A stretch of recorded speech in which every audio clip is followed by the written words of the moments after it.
This is the 64th Test from the Future, an experimental podcast from the year 2222, which we are sending from our present to yours.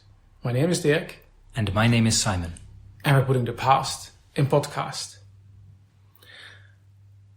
Something happened to you earlier? Yep, something happened to me earlier, just earlier today, in fact. I was walking home, nothing unusual. It was late afternoon, nice sunny day. And then all of a sudden, I was in a pitch black place, much warmer, much hotter, hotter actually, not just warmer. Smell of sulphur in the air. Sulphur? Sulphur. Rotten eggs, really nasty. And I had no idea I had no idea. I mean, how did I even get there? No idea. It was very surprising. And then I remembered, I read last week that more and more wormholes have been opened up, random wormholes that take people from where they are to somewhere else, seemingly at random. And I looked behind me, and I could still see where I had been. I could see through the wormhole to the other side. And the other thing I remembered from what I had read is that these wormholes, they open and close really quickly. And I was so shocked and surprised, I just thought, I don't want to be stuck here. So I just bolted back through the wormhole. And just as I got through, it closed. But you got through on time. I did, yeah. But what that means is I have no idea where I was. So it was dark. There was the smell of sulphur in the air. It was very hot. Sounds like a volcano.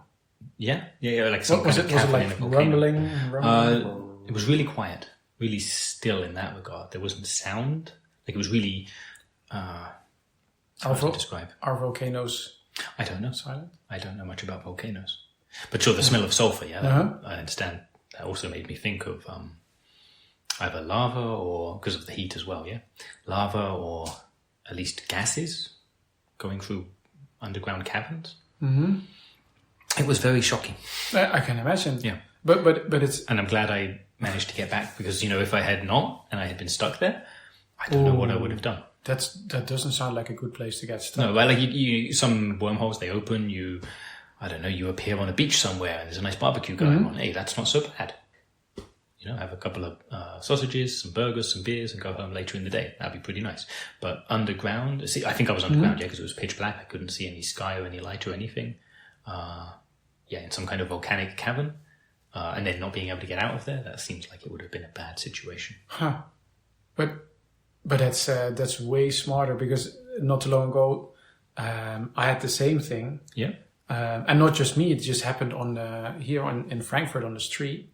And there was a few, because it happened on the sidewalk, a few of us got through. All together. Yeah, exactly. Just like random passerbys, and we didn't get back. No. We didn't go back through the wormhole. It closed. And then we were somehow, turned out to be Libya, but we didn't know at the time. And we had to walk around the Libyan countryside for a while until we got to a teleporter. Until you could get back. Yeah. But then at that point, had you heard of this happening to other people? Because at least I was aware of what this might be. I mean, it could have been something else, but I had a concept, hey, this could be one of those random wormholes. Yeah, I heard of it, but not conscious enough to be able to react. Right. Where... Yeah, I guess it helped because it was so dark. When I looked around, where I had come from was, bright sunshine, so it really drew the eye. Yeah, for me it was just basically a surprise, and also the other two people came in after me. So there's at least I stopped and they bumped into me. One on a hoverboard, so hovered into us. Were you also lost in when I appeared there? I was lost in thought. I hadn't been really paying attention to my surroundings. I was just thinking about whatever. And then all of a sudden I was there. So that made it even more shocking. I was, to be honest, I was looking at something on my lens. So I wasn't really paying attention to where I was going anyway. Yeah. But suddenly it became brighter. And then I switched off the layer. And then I realized, hey, I'm somewhere where I wasn't supposed to be. Right. Of course, we could locate the nearest teleporter pretty easy. But it took a while before we got there. Yeah. But in those moments before I looked around and saw the wormhole I'd come through, everything went silent. Not just through my ears, but my lens just switched, everything was gone. That's why that made it feel even stranger, that all transmissions, everything like that, internet access, whatever, it was gone. Is there any word of wormholes appearing out outside in the galaxy? Like Wow. could it be not on Earth? I mean, I hadn't even considered it, and I don't know, and it seems possible.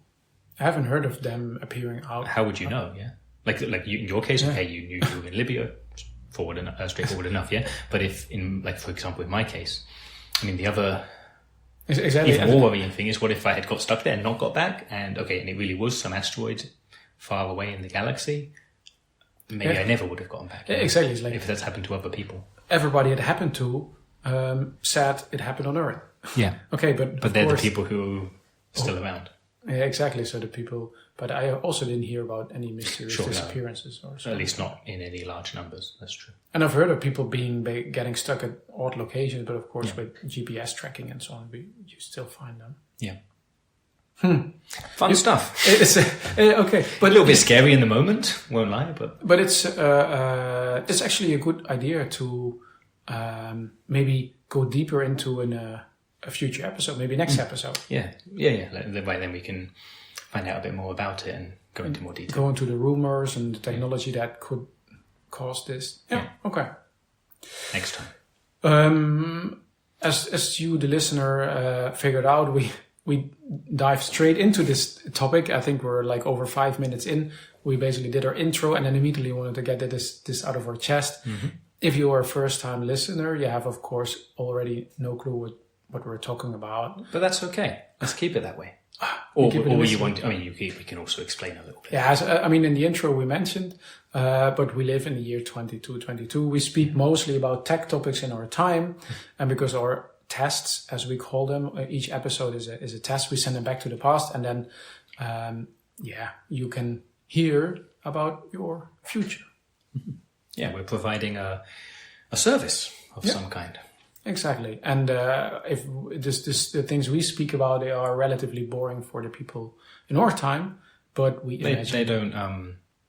At least often when we try to talk about these kinds of things with our friends, they tune out. Hey, lenses. Hey, robots. Yeah, okay, it's like everyday stuff. It's like hey, doors. Yeah, but we hope. We hope it's interesting. We hope you're our captive audience. Exactly. And we have very little of a choice for information 200 years in your future. And your mind is blown because we went to Libya or to a volcano. Some volcanic cavern on an asteroid. Who knows? Maybe your volcano was in Libya. I mean, it's possible. Maybe all wormholes. Are there volcanoes in Libya? I don't know. No, me either. Okay. No. Okay. We'll find out or not. We have an actual subject this week. The subject. Yep. I was going to go to the closing comment. No, not just yet. All kinds of robots. That's what we're going to talk about. We've mentioned robots before. Did we even have an episode about robots? Yeah, relatively early on because they're everywhere. We thought, hey, let's introduce them as soon as possible. Mm-hmm. But I think we've mentioned them like every other episode at one point. It's like with teleporters because they're so omnipresent. You can't really speak about something in isolation and not occasionally mention your day stuff. Right. But this episode, we're going to go into more detail on the different, as we said, all kinds of robots, all the different types, or at least many of the different types of robots. Mm. Yeah, and then we've had a few of these episodes before where we basically give you details on all kinds of different parts of a topic. We've nicely categorized it again. Mm-hmm. Bit of preparation. Yeah, I would say so. I'm pretty satisfied with our preparation. At least I learned a few things researching. Also, one of my best friends is a robot. I learned a few things about him. Yeah. You want to kick off? No, if you go first, I'd like to speak about the next one. Okay. Makes sense. The animatronics. Mm-hmm. I think we mentioned them also in the episode that we had initially about robots. They were basically the earliest types. So robots are sentient, they're part of society. For the longest time they weren't, but at one point we realized they're as smart and as intelligent as humans. Most of the cases way smarter, way intelligent. And they have their own will, and they are now independent. So they don't basically execute humanity's wishes anymore. They're basically part of society. And the earliest were animatronics. Mm-hmm. They are as... Like the type in theme parks, like in Disney World or whatever. And they are just sentient enough. Yeah. Let's say they're at a human level of intelligence. Yeah. Which is a bit, humans are by now basically the dumbest intelligent species around. So that was the start. Exactly. And like once the robots were at a human level, like with the case with the animatronics, they are basically the kickoff where robots became sentient. So they are sentient. They can do basically what humans can do. And their names are randomized, basically the way they are programmed. Can have any name. They can have any name they want, but for some reason the randomization like makes the names Karel or Joseph come up all the time. They're the most common. It's really weird. Like it's completely randomized, but if you meet an animatronic, chances are it's called either one of those two, Carol or Joseph. Yeah. I don't know where they came from. Maybe from the original program or something maybe, like that. Yeah, or the parents of the programmer, or it's just something like that. Yeah. But that's basically it. And then you can see with everything when you meet an animatronic, it does feel a little bit old-fashioned somehow. It's basically like talking to your robot grandpa or something like that. Yeah. It's the way they move, the way they speak. Everything seems like it needs oil. Well, I don't know any personally. Sure, no. Likewise, not as I passed some occasionally, like just walking around the city, but I don't know any personally. And it's a good point actually, because they have because they are the earliest, in many cases they are the early models with like weaker batteries and so on. So I think we mentioned before, sometimes you see power down robots in the street when it's a cloudy day or it's evening and they forgot to power down or they have some circuitry breaking or so. These are often animatronics. They're the most common ones you'll see like that. There's hardly a night go by when I walk through Skyline Park and there's not a power down animatronic waiting for the sun to shine. Yeah. Okay. Yeah. Next category here we've got Doberbots, and that was so like you mentioned, animatronics were human-like in their intelligence, and Doberbots, rather than going human-like, the idea was to make dog-like. Or at least predator-like intelligence. So not trying to be a human, not trying to imitate a human. Yeah, and basically being more like stronger in any sense, right? Yeah. Right, not just physically. I mean, sure, the body can be made physically stronger. It's a robot, but that also their mind is faster, makes connections faster, and not just faster, but different types of connections than that a human mind would make. And they were really effective. Yeah, really deadly. Yeah, they're really. So not too many of them are still around because too many of them went rogue, and that was a bit of a problem. Yeah, I think they were really, let's say, goal oriented, and I think with these earlier models is like with artificial intelligence was focused on preserving the individual, and humanity didn't have so much success with that. Like humans that are just focused on themselves.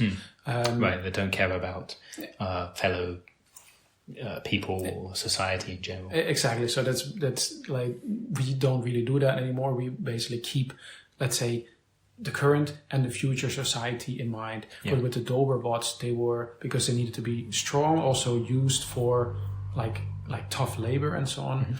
They were focused on preserving the individual robot, and that caused all kinds of issues. Yep. Yeah, the few remaining ones, a lot of them work on Mercury, simply because it's far away from a lot of nearly everyone else. And it can't hurt to really take care of yourself there, right. Because Mercury is probably the most dangerous place to work. Yeah. Did you ever meet any? I think when I was younger, yeah. But not for a long time now. I saw a few getting on a shuttle once. To Mercury, I guess. Yeah, I guess. Yeah, I can't remember. It's a long time ago sure. as well. Yeah. But right, I haven't seen any for a long time. Shall I take the next one? Yep. Those are humanoids. They are basically the closest to humans in everything. It's like you can hardly distinguish them from humans. It's like you can basically say they're humans that don't eat food. Right, yeah. That don't. But right, like from a medical examination, they are human. Yeah, exactly. It's just they're basically a robot, means they're being created. But other than that, it's their bodies wear down in the same way as human bodies. Yeah. Not necessarily from age, but like from wear and tear. Yeah, but it also means, or I'm not sure if that definitely is the case, but they're more prone to identity crisis because all the other robots are clearly distinguishable. All the different types. They're not mistaken for humans. Exactly, but they are. So if you're super similar to humans, it also means you compare yourself to them. Yeah. And us humans is like, we didn't make ourselves, so we kind of get along with our downsides, and we have many. But with humanoids, they don't have some of the things that we have. They're all the annoying things, but it still makes them question. They're sentient, they're smart. So how are we different? How are we the same? Is it good? Is it bad? And so on. They have a lot more. They need a lot more power to their processing. Yeah. And I think also because they're most like humans, they integrate most with humans. Like I've mentioned Napoleon a couple of times, a friend of mine. He's a human. A humanoid. Yeah, exactly. Sorry, a humanoid, yeah. And Mozart, I'm not sure if I mentioned her. She's then a friend of Napoleon that sometimes also is around when we're around. And she's a robot, but you don't notice. Right. Yeah, they even, interesting enough, at least that's what Mozart does. They don't need to go to the bathroom, but they still do.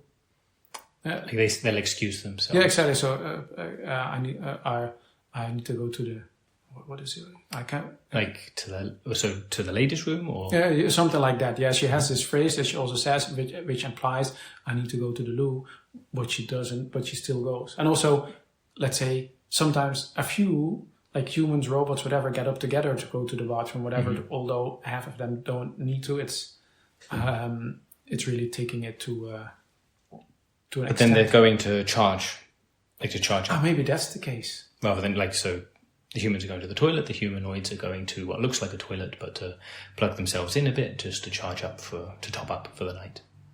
That's probably the case. Yeah, could be. Oh, okay. Actually, then that makes sense. But Napoleon never does that. Okay, whatever. Okay, but it's also because they're so similar to humans. They are the least, I guess, interesting to talk about because they're basically just like us, just robots. I mean, I guess at least the things that are interesting about them are like where humans and humanoids can maybe get their identities mixed up with each other. But sure, technically, as a tech podcast, there's not so much for us to say. Yes, also I think if we would have, let's say, a humanoid as a guest, you don't hear it. The voice would sound exactly. So I would no would challenge the people from the past. If we have a guest again, then maybe we don't say up front, is this a robot or not, and then you can guess.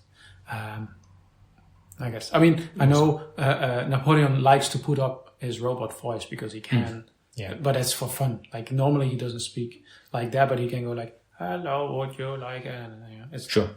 It's a nice joke the first 60 times. Okay. Yeah. So then the next big category of robots. So humanoids, like we just described, physically indistinguishable from humans. The next type is an android. They're human-shaped, head, 2 arms, 2 legs, a torso, and so on. But they are very clearly not human. They're made. They're not made of flesh and blood.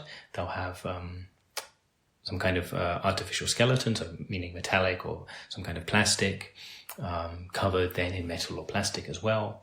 It's part of the aesthetic is that they, look human-shaped but are not human in appearance. Yeah, they're some bigger, smaller, wider, thinner. Yeah. Sometimes 6 arms or whatever, as this is. Okay, right. Not just limited to 2 arms, 2 legs. And also, big eyes, square heads, and all kinds of, I think androids, they're the category with the biggest variation inside. Yeah. But sometimes it feels like a bucket. Like if the robot doesn't fit in any category, it's an android. Yeah. Do you remember Politelli? I think so, yeah, from when we were in Bangalore. Yeah, exactly. She did a few classes with us. Yeah. Sure. I guess that's... Trying to think back now. So that's an android definitely that we both knew well. She was in our class. Yeah. But I mean, I knew her, but I didn't have any really, let's say, close interactions or so. But sure. But that's the android that I at least came closest to. As somehow they're more standoffish than humanoids. Yeah, they don't. Again, always in general terms we're speaking here, but at least one less to do with humans. Yeah. On my floor lives one actually. Now that I think of it, but you've spoken with them, or? Yeah, I guess like hi and bye or so on the hallway, but not for a while anyway. I'm wondering if they're still there. Yeah, but that's about it. Like nothing close. Yeah. Shall I continue? Another category, Disploids. I guess, like the name tells half of it already. They're basically a screen. Like a big hovering screen. Exactly, they hover, like, so they don't actually touch the ground, which is the case with most of the other robots. And it's just the screen, and they use the screen to display themselves, basically. Like their mood, it can just be a color, it can be like an avatar, can be a face, can be a whole body, can be a dinosaur, it can just be a nice view or whatever. So it's basically they communicate, but they're not limited to communicating through words, because they can display any kind of imagery. Exactly, and they can change how they look like every half a second, and they, on the screen itself. Exactly, so they can change their mood. So if they're angry, they have like, I don't know, dark images or whatever. So it's really hard to know who you're talking to. Of course, a lot of them have kind of like a default appearance, like a default image that they're always showing. Like when you have an avatar, so you don't change that so often. So they're still recognizable, but they're not stuck to that. And sometimes they have themselves like in a corner and have something other on the screen, and it's kind of a little bit harder to build a relation with. A good friend of Napoleon X, they are a Disploid. So of course they use a lot of energy, but like in the case of X, they are hilarious. So they can really good sense of humor. Yeah. I mean, they also use their screen as part of their like jokes and comments. They adjust the screen to what they say, and they're most of the time in a really good mood. They laugh a lot, and they're always good to have at a party. And also, we call them X, but their real name is something like X47, blah, blah, blah. It's basically like a serial number. Exactly. It's a serial number that they get at birth or at creation. And then, because they're immediately fully grown, they get to decide, what shall be my name? Shall it be Mozart? Shall it be John? And then X decided to keep their serial number. So they are still called X47, with some long number that I never remember. It's hard to remember, so you simply call them X. And they call themselves X as well. So okay, they're not. It's not a nickname; it is their name. Yeah, but it's basically, you get a lot of choices. Like as a robot, when you get created, you get to choose your name, your gender. If you want, you can choose everything. But X just decided not to. I thought that was interesting. But they're a great character. Yeah. So the next category we have are Xenobots. And these are really, so these other robots we've been describing, humans can interact with them. They're in the same ballpark in terms of scale. But Xenobots are super ultra tiny. So for the listener, you made a gesture where you have your fingers really close together. Super tiny. Super ultra tiny. They're made from organic material, so they're not made from cells. They're grown. So similar to the humanoids, but not in appearance, but just in the sense they're not made from metal or plastic. You could say they're super tiny humanoids. Could do. Well, yeah, that's a good point. Okay, so from our perspective, you can barely see them. Yeah. If you do manage to see one, it'll be this teeny little speck. Yeah. So for the listeners, you're putting your fingers really close. Even closer together. Oh. But right, if you look at them under a microscope, then you can see, oh no, it's still the shape of a human. Just really, really tiny. Really tiny robot humans. Yep. But it's really hard to interact with because they're just as intelligent as the other robots. And you basically, because you can transfer messages from like a Xenobot to your Lancer, to your Origins, you can even you can have a conversation, just, right, because you can hardly see them. It's still really hard. It's like me and Simon are roughly the same size. We're talking to each other. Imagine there's a third sentient being in the room that is like a speck on our table that is joining the conversation as we have it now. It's speaking through speaking through their lens so that we can hear them and see them, but they're not actually visible. Exactly, and I mean, and for all the sense, I guess also for an audio podcast, that wouldn't make a difference. That'd be fine. But at least most humans have not really gotten used to it. Right. I mean, except in shrink cities, true, where people, like meaning humans, shrink themselves down, so that they can live in a much more luxurious apartment or home, because it takes up so much less space in the larger world. And fair enough, and that's true. They are quite popular there. There's a lot of them live in shrink cities. Right. I hadn't thought of it like that.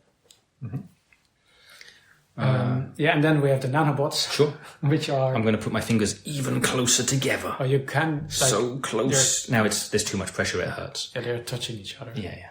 Before there was like a little gap. But they're even tinier. Huh? Yeah, they're used to inject into veins or... to cells even. They're that small. Yeah. Go inside the cell, do some stuff, get out. And that's the extent of my knowledge about nanobots, I have to say. They're really, really tiny. Yeah, they're really tiny, and they're also, like, at least with the Xenobots, they're super small, but you can still see them with your bare eye. Yeah. That's not the case with nanobots, and also the communication with nanobots is harder. Well, and also the type of... So with the Xenobots, you can talk with them like you and I are talking right now. Their consciousness is similar enough. With nanobots, you do not communicate with them in that way. Yeah, they exactly behave as a hive mind, and it's a different type of communication. Yeah, they're still intelligent, they're still sentient, but exactly the way to communicate there. I mean, they're like with the size they have, that also makes sense. I have no idea how they're made. No. And then following on from that, so I just mentioned that nanobots are the way they think is very different from us, and then even more different, is that the way of putting it? More different is robot animals. Yeah. All kinds of animals. So for example, a dog. And it's a robot. And it doesn't just look like a robot, but it's like a human mind inside, or a humanoid mind inside. It has the mind of a dog. Yeah. Or at least how we imagine dogs would think. Exactly, it's a really intelligent dog. Yeah. In the case of a dog, cats, birds, all kinds of stuff. But but usually pets. I mean, at least that's why they were made originally. Exactly, it's like robot pets. So they're not, I guess, sentient. They're not sentient. I mean, they are, but differently from humans, or differently from human-like artificial intelligences. And as we said earlier, as we said before, it used to be that robots were property of humans. And that's no longer the case. And that also counts for robot animals, even though originally they were designed as pets. Yeah. And even though they don't have a human-style consciousness, they are not property of people anymore. Yeah. And I also think they're not... are they still made? Not for the purpose of being pets, no. But they reproduce. That's the wrong word. But they make more of themselves. Okay. But But sure, for different purposes, not to be someone's faithful companion. Yeah, exactly. That ship has sailed. Yeah. But I mean, some still like to be with people. Yeah. Especially the dogs. They really enjoy hanging around people, picking up sticks that you throw for them, all that good stuff. Just that it's by choice. Yeah, but it makes the streets lively, because I think we've covered the sentient animals at some point, the crispy creatures, and then we have the robot animals, and then the real animals, and then the sentient humans and the humanoids, and like I think at one point, things up a lot. at one point everybody stopped kind of putting things in boxes. We're putting them in boxes now a little bit here, but for the purpose of this, for 200 years ago. Yeah, but like if you walk the streets now, it's like after the third entity you meet, you start putting them in a box. So I didn't even mention the aliens this episode. It's there. You see them more and more in the streets as well. It's whatever. And of course, many robots are not really in a category. You know, it's like I'm sure some animatronics consider themselves humanoids, and there's robots that maybe we put into androids, but no, they're their own separate subgenre. You know, of course, green androids, red androids. I don't know. So there's a lot of like smaller categories that we didn't really mention here. Yeah. And maybe not unimportant. They can change category if they want. Yeah. Yeah. When the consciousness is similar enough. Yeah. Like for a nanobot to go into a humanoid body would be very unsettling for the nanobot, because it would be expecting to be part of a hive mind, and then all of a sudden it wouldn't be. Yeah. So that would, I don't think that's actually ever happened. But for example, say an android wants to be more human-like, okay, then it could become a humanoid. Or a humanoid that wants to be a Disploid, so to be more flexible in what they look like, or things like that. Yeah. Okay. Robots, all kinds of robots. Whole bunch of robot types. Check. Nice. We get that covered. So you want to know more about these? You can ask us questions. True. To ask us questions, send an email to microlasagna5@gmail.com. Ask your question in the body of the email, and in the subject, please put the number 64 so that we know that you're responding to this episode. And we got a listener question. We do. Shall I read it? Or you want to read it? I'll read it. So it's from listener Frank the Free.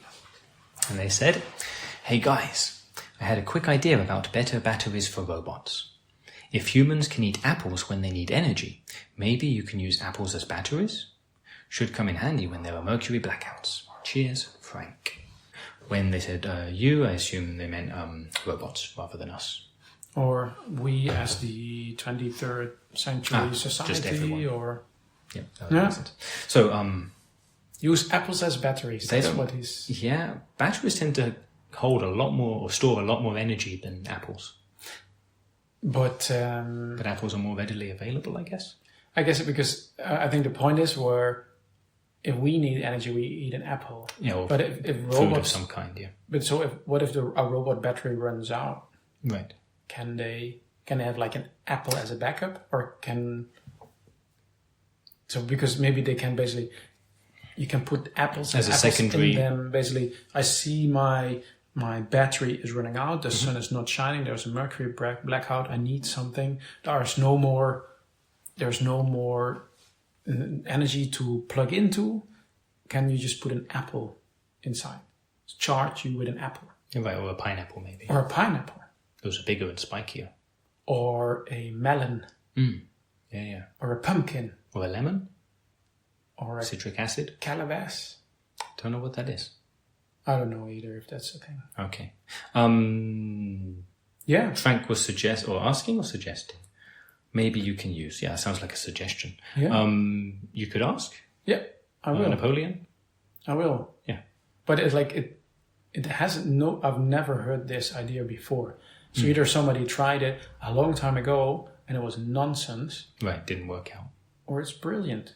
Like all the smart people and robots in the 23rd century, including all our alien contacts, didn't come up with this idea, and it's actually good. Right, if it's not already a thing and we're just out of touch and didn't know about it. Yeah, but maybe if it's actually a new thing, nobody ever thought of it, and it's a great idea, then Frank the Free helped us 23rd century folk. Thank you very much, Frank. Yeah. So I'll bring it up, and we'll let you know if it's nonsense or brilliant. That we shall. Yeah. Okay, that's it. I think so, yeah. Then thank you for listening, and see you in 200 years. Bye-bye.